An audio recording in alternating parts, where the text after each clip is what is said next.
大家好，今天是2023年7月19号。视频来讨论一下专家主力为什么不肯让比特币跌破这个 29.5K， 或者今天视频利用周线的这一张图表，昨天视频有提到的一个观点，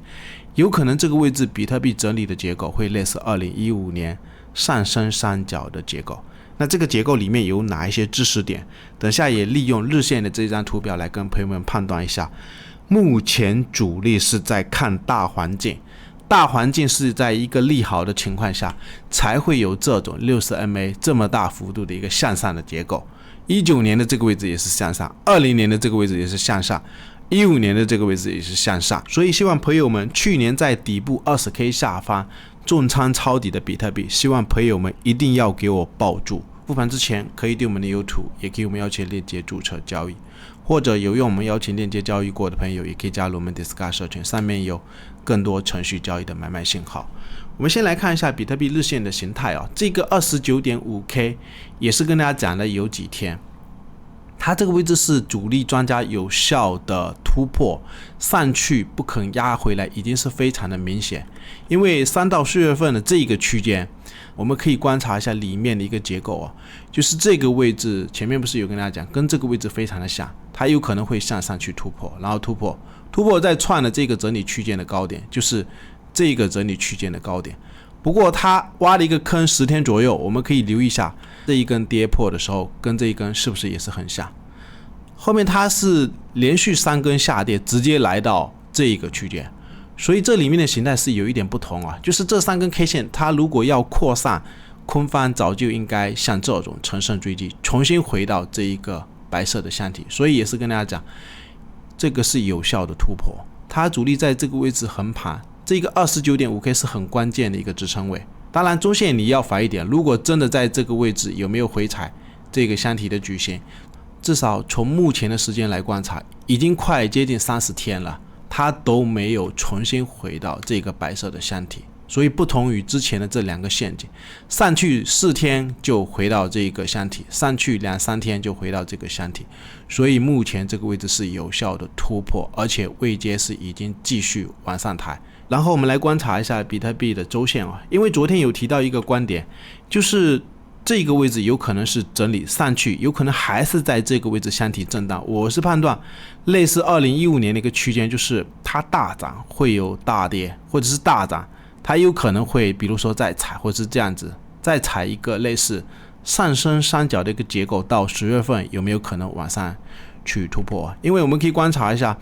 19年的一个上涨空间是有一点不同，所以它洗盘的结构跟目前的结构是不同，它是涨了3倍，然后就目前的结构都知道已经是涨了1倍所以有可能洗盘的一个区间它很像15年会不会走成一个上升三角。上升三角以往的经验就是往上去看，因为前面也是跟大家讲美元是有一个下降三角，那现在是往下跌破，所以也是一直在看有没有可能真的是一个上升三角，至少方向是往上去看的然后我们可以看一下2015年的一个行情，从低点到这个位置差不多是涨了1倍。如果上影线不算的话，整个上影线全部都是一个整理的区间。我们可以看一下，也就是这个上影线的位置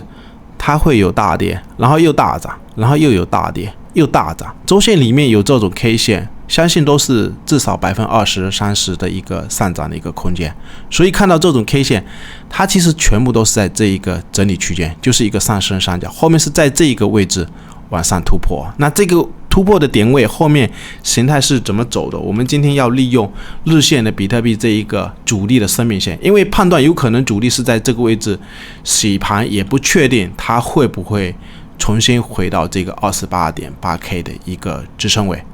2个支撑，一个是 28.8K， 还有一个就是这个 28.2K， 是很重要的一个支撑位。如果有挖坑的位置，我是希望朋友们要站在买方。不过从这20天到30天的一个整理结构来看，现在来观察 29.5K 都还没有跌破。那我们要思考一下，整个大环境空间是向上看的，因为都知道美国的那个 CPI 已经是来到3，美国那边到底会不会再加息？27号我的观点是不重要，以及最近整个市场都在关心的，就是美国那边比特币 ETF 在这一周到底会不会有消息我们可以翻译一下给大家看一下。本周美国证券交易委员会 SEC 将决定是否批准或拒绝贝莱德等在内的6项比特币现货的 ETF 能上市对整个比特币来讲是一个非常大的利好，所以比特币日线里面的这一个60的一个均线，也就是我很看重的一个专家或者是主力的生命线，它才会有这么大幅度的一个上升的结构。每一次有压回来甚至破这一个主力生命线的位置，都是专家在洗盘挖坑的位置，就像上一次硅谷银行这个挖坑的位置，或者是上一次这个 25K 跌下来也是在这一个60的一个均线下方，因为整个趋势它是向上的结构。然后我们可以观察一下，就是第一波初步牛市的行情，它是挖这个60MA 是破了2次的低点都是买点，最终是再反上来，历史上有没有这种参考经验？我们可以观察一下，2019年是没有啊，但是我是一直在判断，就现在的结构，刚刚有提到2015年的这个上升三角，就是它底部筑底完以后，我们可以看一下专家的生命线已经是很明显的翘头，有一大波的一个趋势。